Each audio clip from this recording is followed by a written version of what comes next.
Bismillahirrahmanirrahim. Assalamualaikum warahmatullahi wabarakatuh. Waalaikumsalam warahmatullahi wabarakatuh.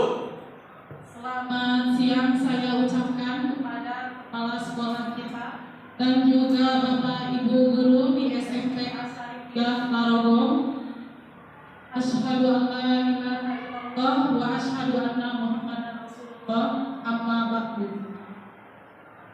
Selamat siang saya ucapkan kepada Bapak Ibu guru dan juga kepala sekolah yang sudah berkenan hadir pada siang hari ini.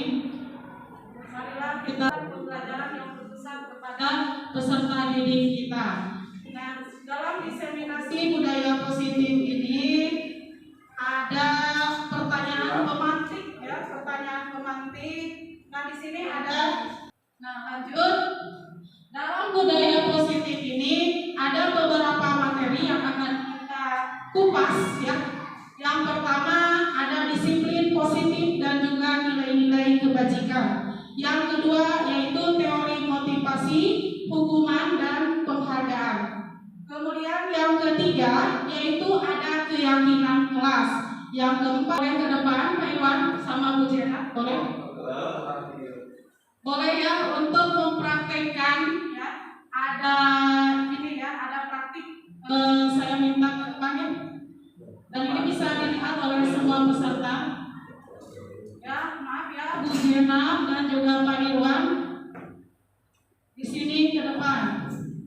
Ada dua orang ya. Di sini ada dua orang. Bu Jena itu memiliki benda yang sangat berharga. Ya.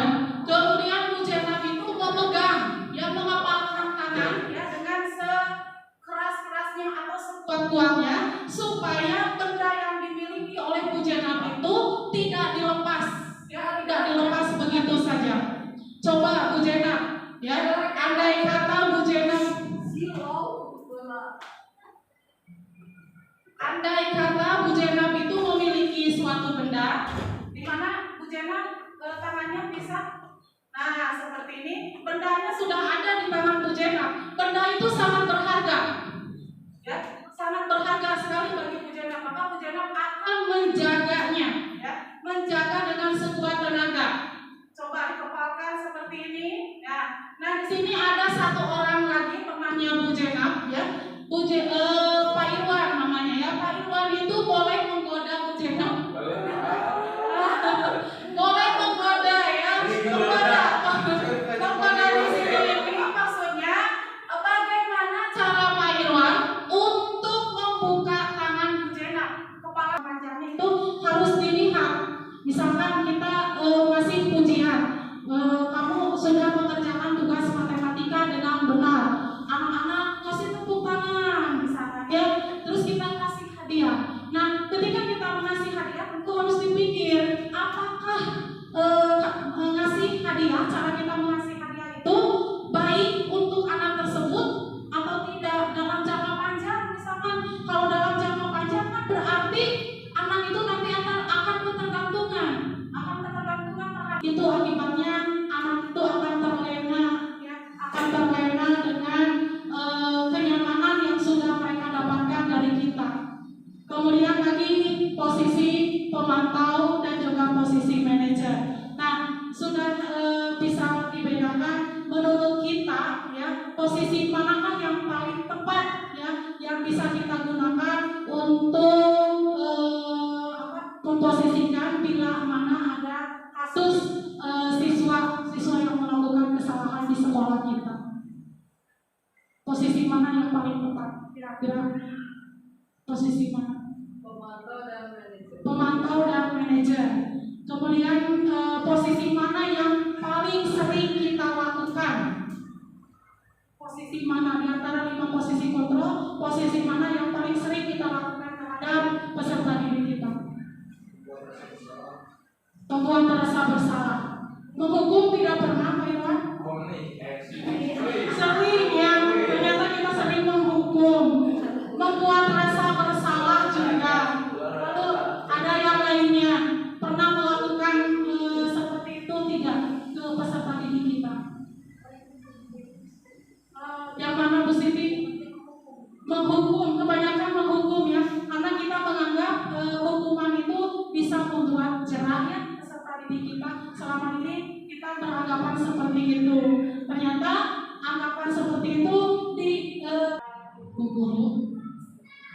Tadi kita sudah menyaksikan materi dari awal ya, diakhiri dengan segitiga restitusi ya.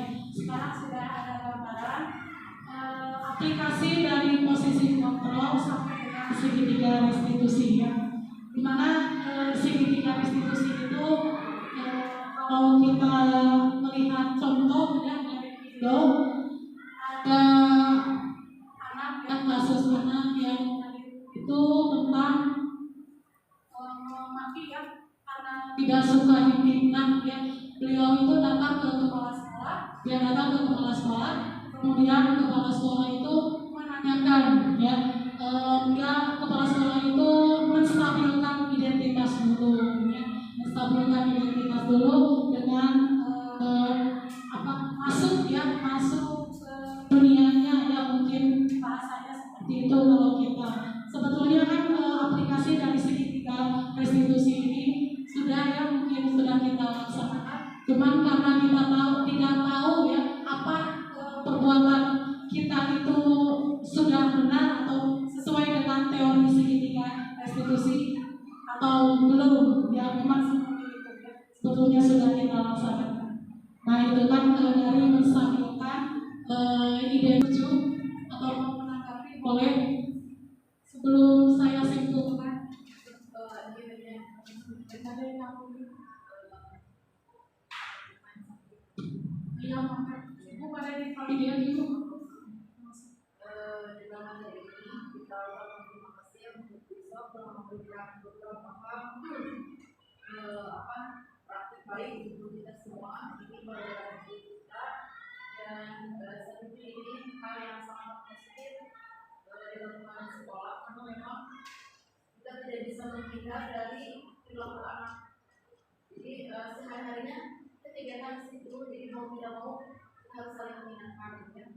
Pengalaman mungkin tambahannya, pengalaman untuk praknya di lapangan, ternyata terkadang suatu materi itu tidak seperti pas di lapangan itu tak semudah yang dibayangkan di praktek ya. Seperti kata Morgana, menurut teori mah kira-kira pas di praktek dengan situasi anak, kondisi kita, kondisi situasi dan sebagainya mungkin akan berbeda. Tapi bagaimana kalau sudah diberikan budaya ini, diberikan praktek baik ini, lima ada rambu-rambu yang bisa segera jadi sebagai manajer. Mungkin kita di sekolah kan lain orang kan lain pemikiran, mungkin lain di prakteknya juga lain gitu. Ada yang lebih enaknya, lebih nyamannya posisi saya sebagai teman ketika menyelesaikan masalah gitu. Enak buat dia gitu kan, enak menurut dia, enak orang lain nih bahasa seperti itu. Makanya mungkin nanti kalau nanti mengatakan harusnya semua guru dengar materi ini, baik itu dari besok atau mungkin secara langsung mereka nonton video atau materi ini. Terus saya mungkin usul bukan hanya guru, nanti ketika adalah ke anak juga, biar tapi bukan materi kayak gini yang relevan dengan materi ini untuk guru kan. Gimana nanti imbasnya ke anak, harusnya anak menerima materi seperti apa agar ada hubungan yang harmonis antara guru dengan anak-anak gitu. Jadi ke anak kudu kumaha gitu. Guru nanti jajaran bilang anak kuliahnya seperti ini dulu. Di awal bulan November sampai dengan sekarang baru satu modul ya, dan akhir dari modul ini yaitu tentang budaya positif. Menanggapi tadi poinnya dari posisi kontrol ya, yang pertama mengenai posisi kontrol yang harus dipahami oleh kita sebagai guru ya. Kalau misalkan tadi Pak Mon katakan dari video yang tadi ada kasus siswa Eka dan Sarah ya, di mana hanya Sarah saja yang dipanggil oleh kepala sekolah, sementara Eka posisinya di mana ya. Nah mungkin di sini kita sekolah ya, kepala sekolah itu lebih menghormati atau lebih menghargai peserta didik satu-satu ya mungkin, karena kalau misalkan dua siswa sekaligus dihadapkan nantinya mungkin tadi ya Sekarno juga sudah mengatakan ya, nanti takutnya akan timbul kericuhan dalam satu ruangan, itu bisa saja terjadi. Kemudian memang dalam video itu hanya itu yang ditampilkan, tetapi kalau menanggapi kasusnya, kalau misalkan kasus saatnya sudah kita temukan solusinya ya, tadi berdasarkan posisi manajer, di mana kita memposisikan sebagai manajer, solusinya itu datang dari Sarah itu sendiri. Nah, setelah Sarah itu menemui Eka ya, kemudian Sarah minta maaf kepada Eka, mungkin kita bisa panggil Eka ya, konfirmasi ke Eka bagaimana, apakah Sarah itu betul sudah melakukan konfirmasi atau minta maaf kepada Eka atau belum.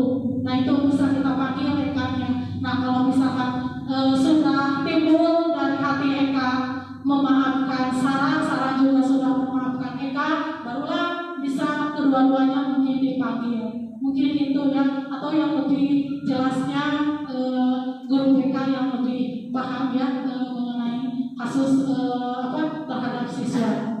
Kemudian lagi bagaimana kalau materi budaya positif ini kita diseminasikan lagi ke sekolah yang lain ataupun misalkan kepada siswa.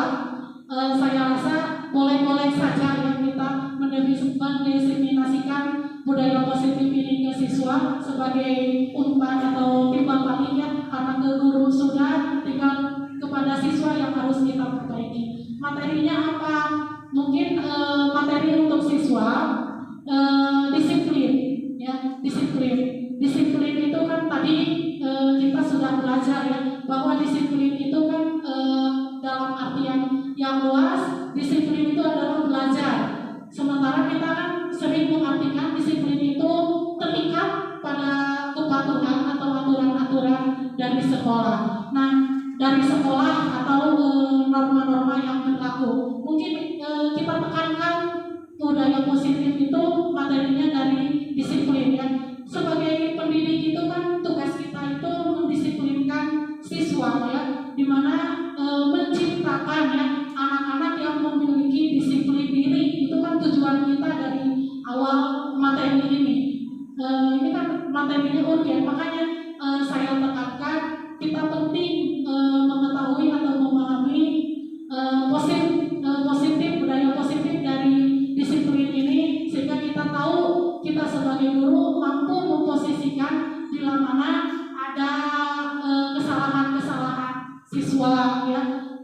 Kesalahan-kesalahan itu kan tadi harus setiap kesalahan itu memiliki tujuan-tujuan ya. Nah, itu mungkin ya, jadi diawali dari disiplin, kemudian kita membuat peraturan kelas, dan ujung-ujungnya kepada keyakinan kelas. Kalau misalkan keyakinan kelas kita ini sudah tumbuh di kelas ataupun di lingkungan sekolah, saya rasa insya Allah ya akan tercipta budaya positif di mana kita melakukan pembelajaran dengan rasa aman, nyaman, dan juga menyenangkan. Tentu ini sesuai dengan tujuan pendidikan Ki Hajar Dewantara ya, di mana kita itu harus istilahnya menghambakan ya, dalam tanda kutip ya, menghambakan peserta didik kita. Saking mulia-mulianya, saking harus dijaganya peserta didik kita, kita menghamba terhadap peserta didik. Itu kan menurut Ki Hajar Dewantara. Nah, kemudian lagi tidak ada paksaan-paksaan dalam pendidikan, menuntun anak sehingga anak itu sesuai dengan perkembangannya, tercipta pendidikan yang sesuai dengan kodrat alam dan juga kodrat zamannya. Mungkin itu tanggapan dari saya terhadap pertanyaan-pertanyaan yang sudah disuguhkan dari rekan-rekan kita.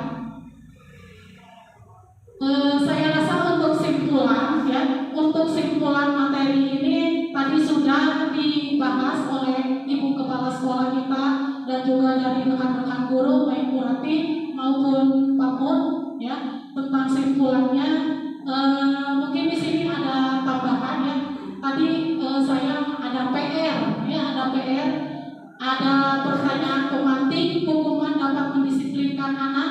Yang kedua, pemberian hukuman dengan hal positif seperti membaca atau membersihkan halaman sekolah dapat meningkatkan disiplin anak. Kemudian yang ketiga, memberi penghargaan dapat meningkatkan motivasi belajar anak.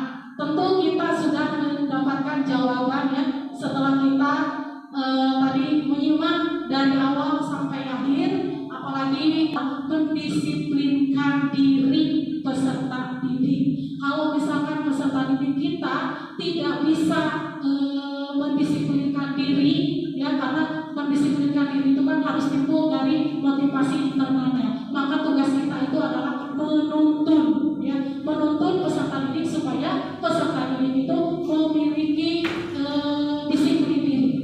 Nah itu mungkin kesimpulannya dari materi yang sudah saya sampaikan dari awal. Sekian materinya atau diseminasi budaya positif calon guru penggerak angkatan 7 di SMP Asyariah Tarogong Garut. Mudah-mudahan apa yang sudah saya sampaikan, apa yang sudah kita pahami itu semua berkenan di hati Bapak Ibu guru ya, dan juga kita bisa mengontrol diri supaya bisa mendisiplinkan diri sendiri, khususnya mulai dari diri sendiri ya. Itu yang selalu kurikulum Merdeka itu selalu diawali dengan mulai dari diri sendiri ya. Mudah-mudahan ya kita semua bisa mengaplikasikannya.